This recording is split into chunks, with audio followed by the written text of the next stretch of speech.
सलामुअलैकुम। आज की इस वीडियो में बात करेंगे एक मलका की जिसके पेट से एक बिल्ली, एक कुत्ते और एक चूहे की पैदाइश हुई। ये बड़ी ही पुरइस्रार कहानी है। अगर अभी तक आपने इस वीडियो को लाइक नहीं किया तो लाइक करके चैनल को सब्सक्राइब कर दें, शुक्रिया। पिछले जमाने में खुसरो ईमान का एक बादशाह हुआ करता था। उसकी आदत थी कि वो लिबास तब्दील करके शहर का गश्त करता ताकि रआया के बुरे और भले हालात से वाकिफ रहे। एक दिन हस्बे मामूल वो अपने वजीर के साथ शहर में गश्त के लिए निकला। एक छोटी सी गली में गरीबों को देखने लगा कि वो किस तरह अपनी गुजर औकात करते हैं। उन्हीं मकानों में औरतों के बोलने की आवाज आई। बादशाह गुफ्तगू सुनने के लिए ठहर गया। दरवाजे की तरफ से झांक कर देखा तो 3 नौजवान लड़कियां काम कर रही थीं। उनमें से बड़ी बहन बोली कि मेरा बस चले तो मैं नानबाई से ब्याह कर लूं और इस मुशक्कत की जिंदगी से निजात पा लूं। मंजली बहन बोली कि मैं बादशाह के बावर्ची से निकाह कर लूं ताकि उम्दा उम्दा खाने रोज मिलें। सबसे छोटी बहन ने कहा, जब तुम लोग ख्याली पुलाव पका ही रहे हो तो मैं भी बादशाह से ब्याह क्यों न कर लूं, सारा मुल्क मुझे मिल जाए। और फिर हंसने लगी। बादशाह ने वजीर से कहा, इस घर को पहचान लो और सुबह इन तीनों औरतों को दरबार में हाजिर करो। इसके बाद बादशाह गश्त करने के बाद आराम करने चला गया। तीसरे रोज वो तीनों बहनें दोबारा पेश की गईं। बादशाह ने रात का किस्सा पूछा तो वो डर गईं, लेकिन खुसरो ने नरमी से कहा कि खौफ की कोई जरूरत नहीं, जो बात थी बयान करो। उन्होंने रात को जो कहा था वो बादशाह के सामने दोबारा दोहरा दिया। बादशाह ने उसी वक्त बड़ी और मंजली बहन की शादी नानबाई और बावर्ची से करवा दी और छोटी को अपनी मलका बना लिया। चंद रोज बाद छोटी बहन से दोनों बड़ी बहनें हसद करने लगी और फिक्र हुई कि उसे किसी तरह बादशाह की नजर में जलील करें। कुछ अरसे बाद मलका को हमल के आसार जाहिर होने लगे। दोनों बहनें मुबारकबाद देने आई। छोटी बहन उनके फरेब से नावाकिफ थी, बड़ी मोहब्बत से पेश आई और बातों बातों में उन दोनों ने इरादा किया कि जब उसके यहाँ बच्चा होगा तो वो उस बच्चे को हटाकर उसकी गोद में बिल्ली का बच्चा रख देंगे और मशहूर कर देंगे कि बिल्ली का बच्चा पैदा हुआ है। इस तरह बादशाह इससे नाराज होकर या तो इसका कत्ल करवा देगा या तो इसे घर से निकाल देगा। और जब मलका पर रोजे हमल का वक्त आया तो उसने अपनी बहनों को बुलाने की बादशाह से इजाजत ली और इतला करवा दी कि मेरे पास आ जाओ। बड़ी और मंजली बहन गई और एक बिल्ली के बच्चे का इंतजाम किया। मलका के यहाँ एक नहायत खूबसूरत लड़का पैदा हुआ। हासद बहनों ने बच्चे को एक टोकरी में बंद करके उसको नहर में बहा दिया जो बागात में बहती थी और मलका की गोद में बिल्ली का बच्चा रख दिया और सारे शहर में ये अफवाह फैला दी कि मलका को बिल्ली का बच्चा पैदा हुआ है। खुसरो को यह सुनकर बहुत गुस्सा आया और उसने मलका को कत्ल करवाना चाहा, मगर दाना और अक्लमंद वजीर ने कहा कि चंद रोज सब्र कीजिए, मुझे इसमें कोई राज मालूम होता है। इसके अलावा मलका का कसूर ही क्या है, कुदरत ने जो कुछ पेट में बना दिया वही कुछ पैदा होगा। टोकरी नहर में बहती हुई जा रही थी कि बादशाह के माली की नजर पड़ गई। उसने निकाल कर देखा तो उसमें एक नौजायदा बच्चा था। माली के घर कोई औलाद ना थी। वो खुशी खुशी बच्चे को लेकर घर आया और अपनी बीवी के हवाले किया। माली की बीवी ने अपने ही बच्चे की तरह उसे पालना शुरू कर दिया। क्योंकि बच्चा शाही महल की तरफ से आ रहा था, इसलिए माली ने उसका किसी से जिक्र तक न किया। मुमकिन है कि कोई बादशाही राज हो। बच्चा पलता रहा यहां तक के 1 साल का हो गया। दूसरे साल मलका के यहां फिर बच्चा पैदा हुआ। बदनसीब मलका ने लाइल्मी में फिर से अपनी बहनों को इस मर्तबा भी बुला लिया। अब की बार उन्होंने मुर्दा कुत्ते का बिल्ला डालकर मशहूर कर दिया कि मुर्दा कुत्ते का बच्चा पैदा हुआ है, और ऐसे ही लड़का टोकरी में डालकर नहर में बहा दिया। माली ने दूसरे बच्चे को भी पकड़ लिया और अपने घर पर परवरिश करने लगा। तीसरे साल मलका के यहाँ लड़की पैदा हुई, लेकिन बहनों ने उसे भी मुर्दा चूहा तस्लीम कर दिया। लड़की को नहर में बहा दिया। कुदरत से लड़की भी माली को मिल गई। बादशाह ने मलका से नाराज होकर मलका को एक लोहे के पिंजरे में कैद करके शहर के बीचों बीच रख दिया कि हर आने जाने वाला उस पर थूके, और जो ना थूकेगा उसको भी सजा दी जाएगी। लोग मजबूर मलका के मुंह पर थूकते और बादशाह के जुल्म को बुरा समझते थे। तीनों बच्चे माली के यहाँ परवरिश पाते रहे। माली ने तालीम और तरबियत शहजादों जैसी करवाई। बड़े बेटे का नाम माली ने बरहमन, छोटे का परवेज और लड़की का नाम परिजाद रखा, और इसी नाम से हर एक मशहूर हुआ। उसी जमाने में माली की बीवी बीमार होकर मर गई। बच्चों को इसी तरह रंज हुआ जैसे कि माँ का होता है, क्योंकि वो उसी को माँ समझते थे। इसी असना में वो पढ़ लिख कर जवान हो गए। माली भी रुपए पैसे वाला था। उसने बादशाह से इजाजत लेकर एक महल तामीर करवाया और उसमें बहुत बड़ा बाग बनवाया, जिसमें एक चिड़िया खाना भी था, और माली तीनों बच्चों के साथ उसमें रहने लगा। यहां रहते ज्यादा दिन नहीं हुए थे कि माली भी मर गया। बच्चे बहुत ही परेशान हुए, लेकिन क्या कर सकते थे। आखिरकार सब्र करके बैठ गए। दोनों भाई सैर और शिकार के लिए जाते और परिजाद बाग में अपना दिल बहलाती, कभी कभी गाना गाती। इत्तेफाक से मलका की हासदीन बहनों को उनका भी पता चल गया। उनकी हसद और जलन भड़क उठी। उन्होंने आपस में मशवरा किया कि मलका का तो खूब इंतजाम हो गया, लेकिन अगर बच्चे जिंदा रहते हैं मुमकिन है कि राज खुल जाएगा, लिहाजा उनको यहां से चलता करो।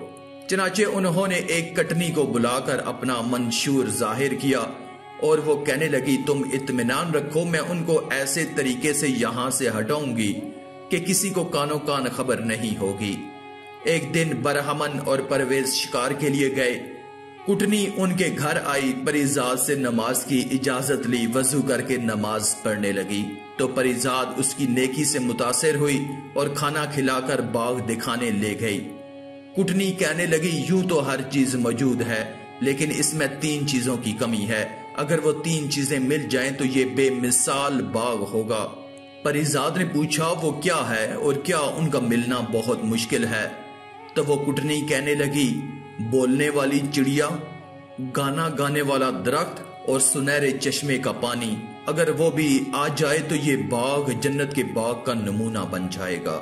परिजाद बोली, ये चीजें कहां से मिलती हैं? कुटनी ने कहा कि यहां से 20 रोज की मुसाफत पर हिंदुस्तान के बॉर्डर पर जो पहला आदमी मिलेगा वो रास्ता बताएगा। अगर हिम्मत वाला आदमी होगा तो जरूर उन नवादरात को पा सकता है, वरना दुनिया में लाखों आदमी भेड़ बकरियों की तरह फिर रहे हैं। इस बड़े शौक की आग भड़का कर कुटनी रफू चक्कर हो गई, लेकिन परिजाद एक गहरी सोच में पड़ गई। शाम को जब दोनों भाई शिकार से वापस आए तो खिलाफे मामूल बहन को फिक्रमंद पाया। उन्होंने पूछा तो बहन ने तमाम कैफियत बयान कर दी। भाई ने कहा कि तुम इतनी परेशान क्यों होती हो, मैं ये सब चीजें ले आऊंगा। अगले रोज वो मंजिले सफर के लिए तैयार हुआ और बहन को खंजर निकाल के दिया। ये मेरी निशानी है, जब तक ये साफ है समझ जाना मैं खैरियत से हूं। जब देखो कि ये मैला हो गया है तो समझ लेना मुझे कोई मुसीबत पेश आई है, और अगर खून आलूद हो जाए तो समझ लेना कि मैं इस दुनिया में नहीं रहा। इसके बाद भाई बहन से रुखसत होकर 20 दिन की मुसाफत के रास्ते पर चल पड़ा। तो एक रोज सरहदे हिंदुस्तान पर उसे एक आदमी मिला।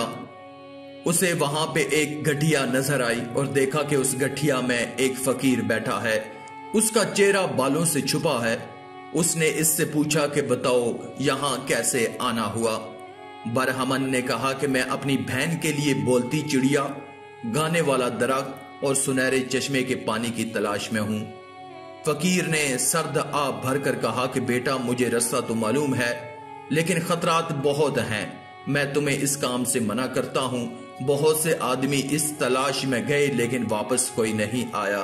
फकीर से उसने इसरार किया तो फकीर ने अपने गले से एक गेंद निकाल कर दिया। कहा कि इसको जमीन पर डाल दो और खुद इसके पीछे चलो। जहां पर यह गेंद रुक जाएगी तुम भी घोड़े पर से उतर जाना। वहां पर एक पहाड़ होगा, उस पहाड़ पर चढ़ जाना और जब तुम उस पहाड़ पर चढ़ गए तो हर तरफ से आवाजें आएंगी और तुम्हें अपनी तरफ मुतवज्जा करेंगी, लेकिन कोई नजर ना आएगा। उस वक्त सब्र से काम लेना और हिम्मत रखना। तुमने पीछे मुड़कर देखा तो हार जाओगे, तुम पत्थर के हो जाओगे और अगर तुम आगे चलते गए तो तुम्हारी मतलूबा चीजें मौजूद होंगी और उन्हें लेकर चले आना। उसने फकीर का शुक्रिया अदा किया और खुद गेंद जमीन पर डालकर उसके पीछे रुखसत हुआ। गेंद पहाड़ के दरमियान हम आहंगी से उतरा और वहां रुक गया। वो अपने घोड़े से नीचे उतरा और पहाड़ चढ़ने लगा। अभी चंद ही कदम चढ़ा था कि हर तरफ शोर मच गया। चारों तरफ से अजीबोगरीब आवाजें आने लगी। वो सबको सुनता रहा और चलता रहा।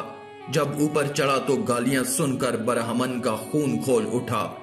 चंद कदम और आगे बढ़ा तो चंद कदम के फासले पर किसी ने बड़ी सख्त गाली दी और बरहमन तलवार लेकर पलटा तो वहां कुछ भी ना था, लेकिन वो खुद पत्थर का हो गया। परिजाद रोज खंजर देखती थी और उसकी सलामती की दुआएं मांगती। एक दिन उसकी तबीयत उदास थी। खंजर उठाकर देखा तो वो मैला था और उसी परेशानी में शाम हो गई। परवेज घर आया तो परवेज ने परिजाद से कहा कि मेरा जी बैठा जा रहा है। परिजाद अंदर से खंजर लाई तो वो बिल्कुल स्याह हो चुका था। ये देखकर परिजाद रोने लगी और परवेज भाई से कहने लगी कि जरूर हम पर कोई मुसीबत आ पड़ी है, क्योंकि खंजर काला है। खुदा का शुक्र है कि वो अभी जिंदा हैं। परवेज बड़ा परेशान हुआ और बहन को समझाकर कहने लगा कि मैं भाई बरहमन की तलाश में जाता हूं। परिजाद ने कहा कि भाई मैं अकेली कैसे रहूंगी। परवेज कहने लगा कि मैं तुम्हें खुदा के सुपुर्द करके जा रहा हूं, लेकिन सोचो इस वक्त बरहमन की मदद ना की गई तो उसका क्या होगा। इसके बाद दोनों बहन भाई मिलकर बहुत रोए। परवेज ने अपने गले से मोतियों की माला उतारकर परिजाद को दे दी और कहा कि तुमको हालात का अंदाजा होता रहेगा। जब तक ये अच्छी हालत में है मैं खैरियत से हूंगा और अगर इसके दाने एक दूसरे से जड़ जाएं तो ये सोच लेना कि मेरी मौत का दिन होगा। परिजाद ने भाई का हार गले में पहन लिया और कहा कि जाओ मैं तुम्हें खुदा के सुपुर्द करती हूँ। परवेज 20 दिन की मुसाफिर पर था। उसी फकीर के पास जा पहुंचा। कितने दिन वही सवाल करता रहा। बोलती चिड़िया, गाता हुआ दरख्त, सुनहरे चश्मे का पानी लेने आया हूँ। फकीर ने समझाया कि बेटा तुम क्यों अपनी जान देते हो। चंद रोज पहले एक नौजवान गया और अभी तक उसका कोई पता नहीं, शायद मर गया हो, तो उस इरादे से बाज आ जाओ। परवेज ने कहा कि बाबा वो मेरा भाई था, मैं जरूर जाऊंगा, या अपनी जान दूंगा या भाई का इंतकाम लूंगा। फकीर ने देखा कि वो नहीं मानता तो गेंद निकाल कर दी और कहा कि इसको जमीन में डाल दो, इसके पीछे चले जाना, और सब नशेबो फराज समझा दिए। परवेज गेंद को जमीन पर डालकर उसके पीछे पीछे रवाना हुआ। गेंद पहाड़ के दामन में जाकर रुक गया। परवेज घोड़े से उतरकर पहाड़ पर चढ़ने लगा। जैसे ही कदम बढ़ाया हर तरफ शोर गुल भर गया और गालियों की बौछार हो गई। गोया उसका नाम ले लेकर उसको धमकाने लगा। बावजूद इंतहाई कोशिश के परवेज जब्त न कर सका और तलवार लेकर पीछे मुड़ा ही था कि उसी वक्त पत्थर का हो गया। जो ही वो पत्थर का हुआ, परिजाद के गले में पड़ी माला एक दूसरे के करीब हो गई, जिससे परिजाद समझ गई कि दूसरे भाई पर भी जरूर कोई मुसीबत आ पड़ी है। तमाम भाइयों को याद करके रोती रही। दूसरे रोज उसने फैसला किया कि जब भाई ना रहे तो मैं यहाँ रहकर क्या करूंगी। चनाचे मर्दाना लिबास पहनकर घोड़े पर सवार हुई और तवक्कल अल्लाह करके सफर के लिए रवाना हुई। 20 रोज की मुसाफत के बाद 21वें रोज दरवेश के झोंपड़े में पहुंच गई और वही सवाल किया तो दरवेश ने कहा कि बेटी मैं जानता हूं कि तुम मर्द नहीं हो, फिर इतना बड़ा इरादा क्यों किया। इस रास्ते में तो कई जवान जाया हो गए। परिजाद ने हाथ बांधकर कहा कि बाबा अभी चंद रोज हुए हैं कि मेरे 2 भाई यहाँ आकर अटक गए हैं, मैं उनका बदला लूंगी या यही खत्म हो जाऊंगी। उसे भी फकीर ने पहाड़ के सब आसार बता दिए और एक गेंद निकालकर परिजाद को दी और कहा कि इसके पीछे चली जाओ, पहाड़ तक पहुंचकर ऊपर चली जाना। परिजाद ने गेंद लेकर दरवेश को सलाम किया और अपनी जेब से रुमाल निकाल कर कानों में इस तरह ठोंस लिया कि बिल्कुल कान बंद हो गए। ये देखकर दरवेश मुस्कुराया और कहने लगा, बेटी मालूम होता है कि तुम जरूर कामयाब होगी। ये तरकीब आज तक किसी की समझ में ना आई। इस तरह बेशक ना कान में आवाजें पड़ेंगी और ना ही तुम धोखा खाओगी। जाओ, खुदा तुम्हारी मदद करे। परिजाद गेंद के साथ रवाना हुई कि पहाड़ के दामन में पहुंचकर घोड़े से उतरी, कानों को दोबारा ठीक किया और पहाड़ पर चढ़ने लगी। हर तरफ ये आवाजें बुलंद हुई, पर परिजाद के कान बंद थे, कोई सुनाई न देता था। वो बेखतर पहाड़ की चोटी पर पहुंच गई। वहां एक चिड़िया का पिंजरा लटक रहा था। परिजाद ने अपने कानों की रुई निकाली और सुना कि चिड़िया शोर मचा रही है, इसको पकड़ लो, ये चोर है। परिजाद ने बढ़कर उसका पिंजरा उतार लिया। चिड़िया खामोश हो गई। कुछ देर बाद बोली कि अब मैं आपकी गुलाम हूं। परिजाद ने कहा कि गाना गाने वाला दरख्त कहाँ है। चिड़िया ने उसका पता बताया और कहा कि उसकी शाख ही काफी है। परिजाद ने उसकी शाख तोड़ ली। फिर सामने नजर आते हुए चश्मे से एक चांदी का प्याला भर लिया। फिर परिजाद ने चिड़िया से पूछा कि मेरे भाई जो पत्थर हो गए हैं वो किस तरह बेहतर होंगे। चिड़िया बोली, ये सब तिलिस्म का खेल है। इसी चश्मे का पानी डालो, फिर खुदा की कुदरत देखो। परिजाद ने पहले अपने भाई को पहचान कर उन पर सुनहरे चश्मे का पानी छिड़का। वो उसी वक्त सही हालत में आ गए और बहन से मिलकर बहुत खुश हुए। इसके बाद तीनों ने मिलकर उन तमाम आदमियों को असली हालत में ले लिया जो पत्थर के बने हुए थे। पानी पड़ते ही सब के सब कुदरत खुदा से अपनी असली हालत में आ गए और परिजाद का बेहद शुक्रिया अदा किया। इसके बाद पहाड़ के नीचे उतरी तो देखा कि घोड़े खड़े हिना रहे हैं। सारों ने अपने अपने घोड़े पहचाने और उन पर सवार होकर अपनी मंजिल के लिए रवाना हो गए। वहां आकर देखा ना वहां फकीर था और ना उसकी गठिया, साफ मैदान पड़ा है। परिजाद कहने लगा कि यह फकीर ही तिलिस्म से मुतल्लक था। जब तिलिस्म खत्म हो गया तो वो भी गायब हो गया। इसके बाद उसने सबको रुखसत किया और नवादरात लेकर अपने भाई के साथ रुखसत हुई। घर आकर उसने गाने वाले दरख्त की शाख एक मौजू जगह पर लगा दी और एक उम्दा जमीन में फवारा तैयार करके उसमें सुनहरे चश्मे का पानी डाल दिया। जब अगले दिन देखा तो उससे शाख के बजाय पूरा दरख्त खड़ा था और उसमें अजीबो गरीब सुर्ख फूल आ रहे थे और फवारा जोर से चल रहा था। बारादरी में चिड़िया का पिंजरा लटक रहा था और चिड़िया बड़ी उम्दा उम्दा बातें किया करती थी। सारे शहर में उन चीजों की शोहरत हो गई। जो लोग उनको देखने आते हैरान रह जाते। एक रोज बरहमन और परवेज शिकार खेलकर वापस आ रहे थे कि रास्ते में बादशाह की सवारी मिल गई। हर चंद उन्होंने कोशिश की कि बचकर निकल गए, लेकिन आमना सामना हो गया। मजबूर होकर खड़े हो गए और जब बादशाह उनके करीब से गुजरा तो झुककर ताजीम बजा लाए। उनको देखकर बादशाह की तबीयत खुद ब खुद खिंचने लगी। चनाचे उसने देखकर दरियाफ्त किया कि तुम किसके लड़के हो। उन्होंने अर्ज किया कि हजूर माली के लड़के हैं और फलां जगह हजूर की इजाजत से महल तैयार करवाया था, उसमें रहते हैं। बादशाह के दिल में लम्हा ब लम्हा उनके दिल की मोहब्बत बढ़ती रही। सिर्फ बात बढ़ाने को पूछा कि तुम कहां से आ रहे हो। बरहमन ने कहा कि शिकार खेलने गए थे, तो बादशाह ने कहा कि बगैर इजाजत वहां क्यों गए। उन्होंने हाथ बांधकर कहा कि हमें पता नहीं था क्या शिकार खेलना है, आइंदा खता नहीं होगी। बादशाह उनके तौर तरीके देखकर ज्यादा खुश हुआ और मुस्कुराकर कहने लगा कि अच्छा मेरे साथ आओ, दिखाओ क्या शिकार खेलते हो। दोनों भाई साथ हो लिए जंगल में जाकर थोड़ी देर में कई शेर मारे और बादशाह के आगे पेश किए। बादशाह उनकी महारत से और ज्यादा मुतासिर हुआ और कहने लगा कि तुम मेरे साथ चलो, खाना खाकर चले जाना। दोनों भाइयों ने फिर हाथ बांधकर अर्ज की, तामील हुक्म में असर नहीं, हमारी एक बहन है, हम सब ने मिलकर कसम खा रखी है कि हम उसके मशवरे के बगैर कोई काम ना करेंगे। हम उससे पूछ लें और कल हजूर की खिदमत में हाजिर होंगे। बादशाह ने इजाजत दे दी और दोनों भाई घर आए, लेकिन बादशाह की दावत का जिक्र परिजाद से करना भूल गए। दूसरे रोज बादशाह से शिकारगाह में मुलाकात हुई तो बहुत शर्मिंदा हुए और अर्ज की कि हजूर हमें कल याद नहीं रहा, कल पूछकर फिर हाजिर होंगे। गर्ज इसी तरह बराबर 3 दिन भूलते रहे। चौथे रोज बादशाह ने दोनों को एक एक गेंद दी और कहा कि इसको कमर से बांध लो, जब कपड़े उतारोगे तो ये गेंद गिरेगी तो तुम्हें याद आ जाएगा। दोनों भाइयों ने शुक्रिया अदा करके गेंद कमर में बांध ली। जब लेटने लगे तो वो गेंद कपड़ों से गिरी और उन्हें बादशाह से किया गया वादा याद आ गया। उस वक्त वो दोनों उठकर परीजाद के पास गए और बादशाह की दावत का जिक्र किया। परीजाद ने कहा कि तुमने पहले याद क्यों ना रखा? खैर, मैं अपनी चिड़िया से मालूम करती हूँ। चिड़िया के पास आई और सवाल किया कि मुझे मेरे भाइयों को बादशाह की दावत में जाना चाहिए।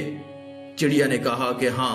फिर भाइयों के पास आई और कहा कि आप बादशाह की दावत मंजूर कर लें। दूसरे रोज बरहमन और परवेज दोबारा शिकारगाह में बादशाह से मिले और कहा हमारी बहन और नाराज हुई कि तुमने पहले दावत कबूल क्यों ना की। बादशाह ने हंसकर कहा कि कोई बात नहीं, इसमें भी कोई बेहतरी है। फिर उन दोनों भाइयों को लेकर महल में दाखिल हुआ। रास्ते में जब लोगों ने देखा तो वो बहुत हैरान हुए कि ये कहाँ के शहजादे हैं। लोग उनके हुस्न जमाल को देखकर खुश हो गए। बादशाह बरहमन परवेज को लेकर एक कमरे में आया। फिर दस्तरख्वान पर खाना आ गया और सबने मिलकर खाना खाया। बादशाह की हालत थी कि उसका जी चाहता दोनों उसकी आंखों के सामने रहें। जब तक खाना खाते रहे बादशाह बराबर उन दोनों को देखते रहे। खाने के बाद महफिले रक्स शुरू हुई। गर्ज रात रहकर दोनों भाई बादशाह के मेहमान रहकर घर के लिए रुखसत हुए तो दरख्वास्त की कि कल जब हजूर शिकार से फारग होंगे तो हमारे गरीब खाने को भी इज्जत दें। बादशाह रोज बरोज जो उनका दीवाना होता जाता था इनकार न कर सका और कहने लगा कि बच्चों, मैं जरूर तुम्हारे यहाँ चलूंगा। दोनों भाई घर आए और सारा वाकया अपनी बहन परीजाद को सुनाया। दूसरे रोज बरहमन और परवेज तो शिकारगाह पर चले गए। परीजाद चिड़िया के पास आई और कहने लगी कि मेरी प्यारी चिड़िया, आज बादशाह की हमारे यहाँ दावत है, क्या खाना पकाना चाहिए? चिड़िया ने कहा कि तुम्हारे पास अच्छे अच्छे बावर्ची हैं, उनको हुक्म दो कि अच्छे अच्छे पकवान तैयार करें, लेकिन एक गरकाब मोतियों की खीर जरूर पकाना। परीजाद ने कहा कि मोतियों की खीर कैसे पकेगी और इतने मोती कहाँ से आएंगे? चिड़िया बोली कि बाग में फलां दरख्त के पास जाना, जितने चाहिए हों मोती निकाल लाना। परीजाद ने खुद जाकर खोदा तो वाकई लातादाद खजाना मौजूद था। उसने मोतियों को निकाला और बावर्ची को बुलाकर मुख्तलिफ खाने पकाने का हुक्म दिया और साथ ही मोतियों की संदूकची देकर कहा कि इसकी खीर बनाओ। बावर्ची भी हैरान हो गई और कहा कि बेगम साहिबा, मोतियों की खीर किस तरह पकेगी? ये किस तरह पकाई जाएगी? परीजाद ने कहा कि तुमको इससे क्या, तुम्हें जो हुक्म दिया वो करो। बावर्ची ने कहा जी बेहतर हजूर। बरहमन और परवेज तमाम बादशाह के साथ शिकार पर थे। शाम को जब वापसी का वक्त था ये तो दोनों भाइयों ने बादशाह को रात का वादा याद दिलाया। बादशाह तैयार हो गया और शिकारगाह से सीधा उनके घर आया। जब परीजाद को मालूम हुआ कि बादशाह तशरीफ लाए हैं तो अपनी कनीजों के साथ दौड़कर दरवाजे पर बादशाह का इस्तकबाल किया और फिर तीनों बहन भाई बादशाह को अपना बाग दिखाने के लिए ले गए। बादशाह ने दरख्त से तरह तरह की आवाजें सुनी तो बहुत हैरान हुआ और पूछा कि ये क्या है? हमने सब हाल सुना दिया और कहा कि हमारी बहन ये नायाब तोहफा इस तरह लाई। बादशाह बहुत खुश हुआ और दरख्त का गाना सुनता रहा। फिर वो फवारा देखा जिसमें सुनहरा पानी बरस रहा था। इसके बाद बोलती चिड़िया के पिंजरे के पास आया। वहां बहुत से परिंदे उसके गिर्द जमा थे। परीजाद ने कहा कि चिड़िया ये बादशाह हैं, तो चिड़िया ने फौरन बादशाह सलामत को सलाम किया। बादशाह उसकी गुफ्तगू सुनकर बहुत हैरान हुआ। जब ये सब खाना खाने के लिए चले गए तो चिड़िया ने कहा कि मुझे भी वहीं ले चलो। परीजाद ने पिंजरा साथ लिया और कमरे में लाकर लटका दिया। बादशाह सलामत जब खाना खाने के लिए बैठे तो मोतियों की खीर देखकर बहुत हैरान हुआ और कहने लगा कि यह कैसी खीर है, क्या मोती भी खा सकते हैं? मैं तो समझता था कि तुम सब अक्लमंद हो, लेकिन ये ऐसी बेवकूफी है जिसका जवाब मिलना मुमकिन ही नहीं, बहुत मुश्किल है। बरहमन, परवेज और परीजाद खामोश होकर चिड़िया की तरफ देखने लगे। चिड़िया ने बादशाह को मुखातिब करते हुए कहा कि आप मोतियों की आंखें देखकर तो हैरान हैं और हमें बेवकूफ बनाते हैं, लेकिन मैं आपसे पूछती हूँ कि जब आपके साथियों ने यह कहा था कि मलका के यहाँ बिल्ली, कुत्ते और चूहिया पैदा हुई है, उस वक्त आपने ये ना सोचा कि इंसान के यहाँ जानवर किस तरह पैदा हो सकते हैं? चिड़िया की ये बात सुनकर बादशाह हैरान रह गया और कहा कि अगर तुम राज की बातें जानती हो तो ये बताओ कि असल मामला क्या है। चिड़िया ने कहा कि जैसे कि आपने मलका की बड़ी बहन का निकाह नान भाई और बावर्ची से करवाया था, अपनी छोटी बहन से हसद करने लगी। चनाचे उन्होंने वलादत के वक्त पहली और दूसरी बार के लड़कों को टोकरी में डालकर आपकी नहर में बहा दिया और मशहूर कर दिया कि बिल्ली के बच्चे पैदा हुए हैं। तीसरी बार बेटी पैदा हुई और उसको भी इसी तरह नहर में बहा दिया और आपसे कह दिया कि मुर्दा चूहा पैदा हुआ है। लेकिन खुदा के हुक्म से बच्चे माली के हाथ लग गए। उसने उनकी खूब अच्छी तरबियत की, लिखाया पढ़ाया और अब किस काबिल बनाकर आपके सामने बैठे हैं। ये सुनकर बादशाह रोता हुआ अपने बच्चों को गले लगाकर बेहद रोया और माफी मांगी कि बेटा मेरी लाइल्मी में तुम मेरी मोहब्बत से महरूम रह गए। फिर तीनों बच्चों को ले जाकर जामिया मस्जिद की सीढ़ियों पर पहुंचा दिया और पिंजरा खुलवाकर मलका के कदमों में जा बैठा और सारी सूरत हाल बताकर मलका से माफी मांगी और मलका भी रोने लगी और बादशाह को उठाकर खुद उसके कदमों में बैठ गई। इसके बाद तीनों बच्चों को देर तक प्यार करती रही। बादशाह ने मलका को हमाम में भेजा ताकि गुस्ल करके लिबास तब्दील करे। खुद बादशाह ने मलका के यहाँ सब बहनों को बुलाकर उसी वक्त कत्ल करा दिया। मलका हमाम से फारग होकर आ गई। उसी वक्त सब ने एक साथ मिल बैठकर खाना खाया। दूसरे रोज बादशाह ने जश्न आमद का ऐलान कर दिया। परिजाद परवेज बरहमन के हमरा महल में आ गईं और इसके बाद बादशाह ने एक अरसे तक अदलो इंसाफ से काम लिया और अल्लाह के फजलो करम से कोई मुसीबत पेश न आई। बादशाह बहुत खुश हुआ और बादशाह के दिल में औरतों के मुतल्लक जो बदगुमानियां पैदा हो गई थी वो दूर हो गईं और आइंदा के लिए उसने तौबा कर ली और अमनो चैन की जिंदगी बसर करता रहा। उम्मीद करता हूं कि ये कहानी आपको पसंद आई होगी और मजीद ऐसी ही वीडियोस हासिल करने के लिए आप हमारे इस अल्लाह की कुदरत चैनल को भी सब्सक्राइब करते हैं। शुक्रिया।